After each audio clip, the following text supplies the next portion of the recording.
आज मैं लाया हूं आपके लिए रिमेनिंग क्वेश्चन जो कि 10 तक मैं पहले के वीडियो में करा चुका हूं।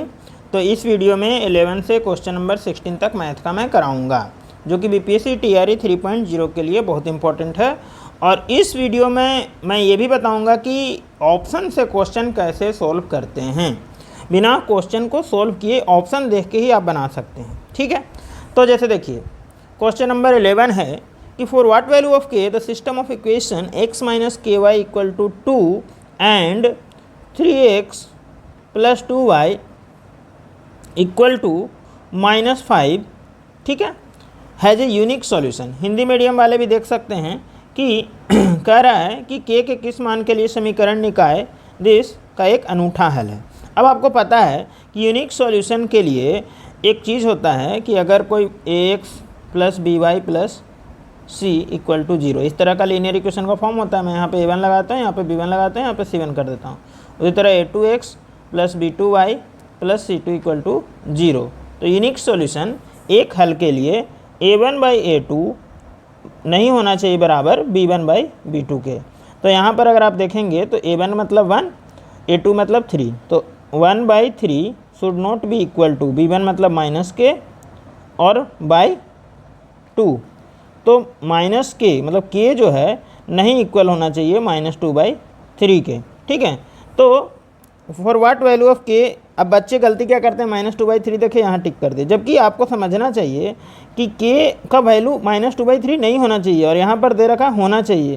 तो इसलिए आंसर क्या होगा, none of the above. Sorry इसका आंसर क्या होगा, इसका आंसर होगा के -2/3 नहीं होना चाहिए। तो 1 भी चलेगा 2 भी चलेगा, मतलब more than 1 of the above. Okay, अब आते हैं क्वेश्चन नंबर 12।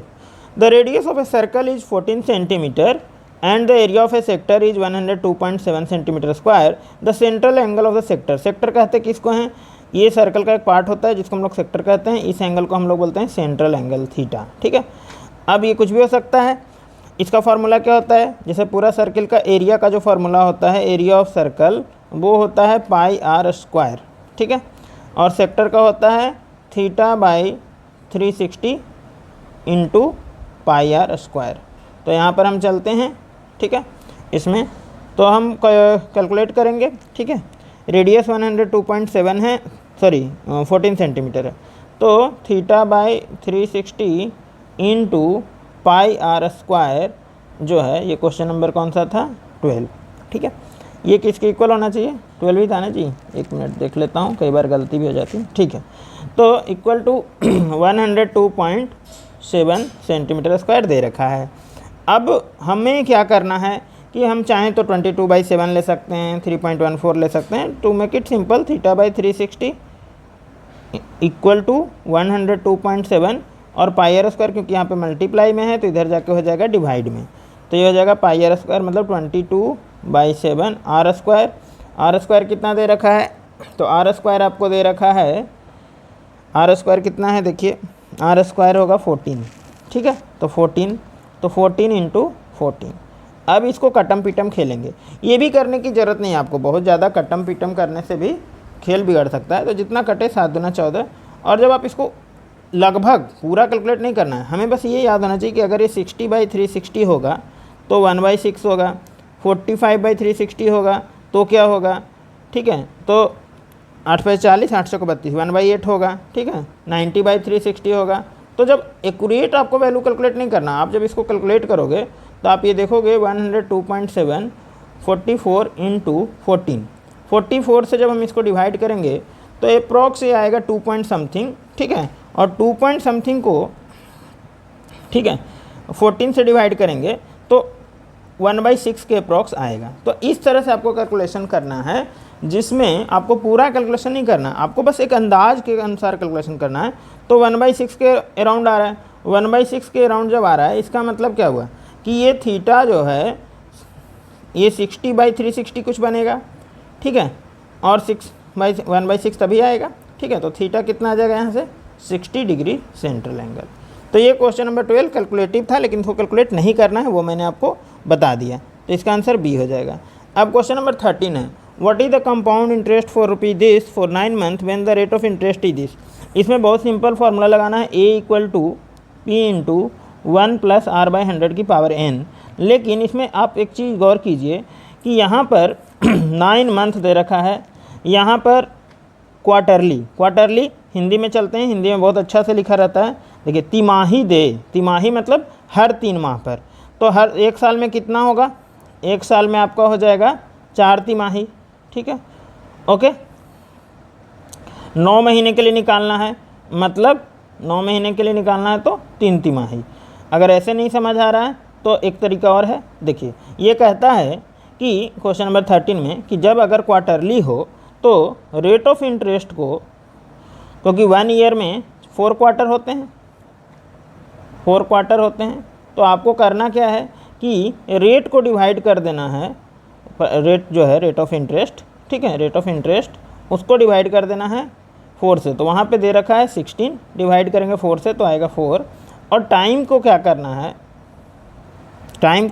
आपको 9 मंथ दे रखा है, तो 9 मंथ को सबसे पहले हम ईयर में चेंज करेंगे, तो 9/12। ठीक है, टाइम अगर इन ईयर दे रखा है तो ठीक है, नहीं तो हम उसको ईयर में बनाएंगे। और मंथ को ईयर में कैलकुलेट करने के लिए डिवाइड बाय 12 से भाग देते हैं। और हम क्या करेंगे, टाइम को मल्टीप्लाई बाय 4। तो ये याद कर लीजिए कि रेट जो है डिवाइडेड बाय 4 होगा।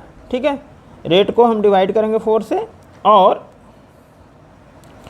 टाइम को हम मल्टीप्लाई गुना करेंगे 4 से। ठीक है, तो 4 तिया 12, 3 तिया 9।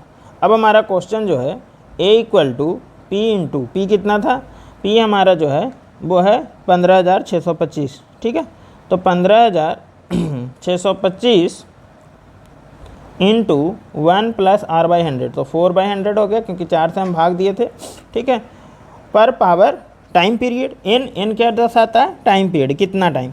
तो यहाँ पे आप देखिएगा कि 3 3 जा 9, ये टाइम पीरियड कितना आया, 3 क्वार्टर। ठीक है, तो इसको जब आप कैलकुलेट कीजिएगा तो देखिए कैलकुलेशन कब ईजी होता है, जब आपको बहुत सारी चीज़ें याद है। जैसे ये 1/25 है, 1 से इसको ऐड करेंगे तो ये हो जाएगा 15,625। इसको जब आप भिन्न का जोड़ बनाइएगा तो 25 + 1 26, 26/25 गुने 26/25 गुने 26/25 और 25 गुने 25 गुने 25, ये आता है 15,625।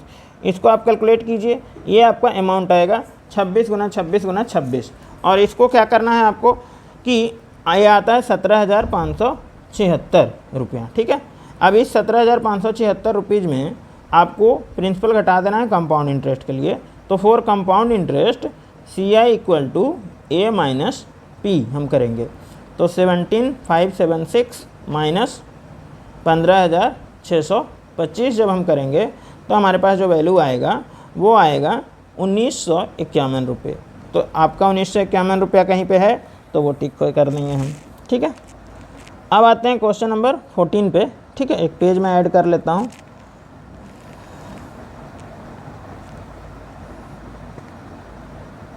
ओके, तो क्वेश्चन नंबर 14 देखेंगे हम। If the product of the root of the equation, देखिए ये और बहुत आसान क्वेश्चन है। कह रहा है कि रूट जो है, ठीक है, इसको हिंदी मीडियम वाले में भी देख लेते हैं। ओके, तो रूट जो है, रूट को हिंदी में बोलते हैं मूल।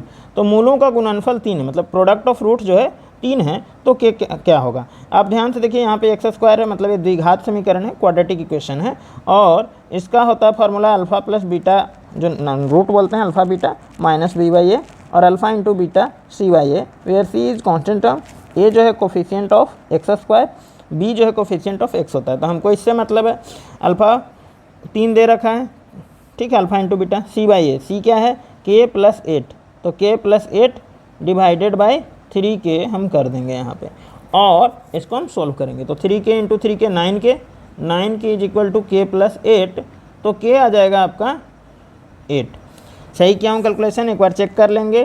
ठीक है, c/a, तो k + 8 डिवाइडेड बाय 3, ठीक है, k, ओके, 3 3 जा 9k, k + 8, तो k क्या आ गया आपका 8, मतलब कोई नहीं। अब आते हैं लॉग जिनको नहीं आता है उनके लिए भी बहुत आसान क्वेश्चन है, कुछ इसमें करना नहीं है। जैसे देखिए log √2, सबसे पहले आप क्या कीजिए, अगर आपको कोई समझ नहीं आ रहा तो 32 को आप लिख दीजिए 2 के पावर में, तो 32 जब 2 के पावर में आएगा तो 2 की पावर 5 आ जाएगा। और बहुत हम चाहते हैं तो डायरेक्ट फार्मूला भी लगा सकते हैं एक और, लेकिन हम आपको एकदम सिंपल बना के दिखाते हैं। log √2, 2 की पावर 5, 2 की पावर 5, √2 हम लिख सकते हैं 2 को, √2 का स्क्वायर फिर पावर 5, तो ये हो जाएगा log √2 और यहाँ पे √2⁻10।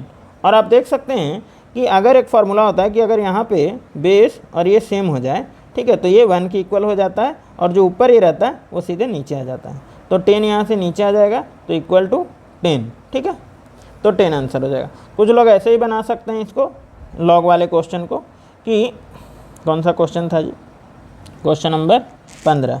कुछ लोग इसको ऐसे कर सकते हैं कि लॉग √2 32 है, ठीक है, तो यहाँ पे लिख सकते हैं log 2⁻½ और यहाँ पे 2�5, ठीक है, और एक फार्मूला होता है कि यहाँ पे हाफ है तो ये आपका जाके उधर पलट जाता है, तो 2 × 5 = 10, ठीक है। दो तरीका ने बता दिया। क्वेश्चन नंबर 16 अब देखते हैं। ये देखिए, इसी क्वेश्चन को बिना ऑप्शन देखे हम बिना पेन उठाए हम कैसे कर सकते हैं, सिर्फ ऑप्शन देख के। Altitude of A right angle triangle is 6 centimetre. कोई आपका राइट एंगल ट्रायंगल है जिसका एल्टीट्यूड जो है वो दे रखा है 6 सेंटीमीटर। एल्टीट्यूड मतलब हाइट, ठीक है, 6 centimetre less than it's base. Base से आपका दे रखा है कि 6 सेंटीमीटर कम है, तो ये अगर x है तो ये हो जाएगा x - 6। If the hypotenuse is √2,186। ये सब पढ़ना ही नहीं था, इस क्वेश्चन में कुछ पढ़ने की ज़रूरत नहीं थी। क्यों? क्योंकि देखिए, समकोण त्रिभुज की ऊंचाई इसके आधार से 6 सेंटीमीटर कम है यदि अतिभुज कर्ण √218 है। आपको याद होगा एक पाइथागोरस चचा थे, ठीक है। पाइथागोरस चचा क्या कहते हैं कि पाइथागोरस थ्योरम में वो बोलते हैं कि अगर कोई राइट एंगल ट्रायंगल है तो उसका जो हाइपोटेन्यूज मतलब जो लॉन्गेस्ट साइड होगा वो परपेंडिकुलर हाइट का स्क्वायर प्लस बेस आधार के स्क्वायर के बराबर होगा, ठीक है। h² = p² + b²।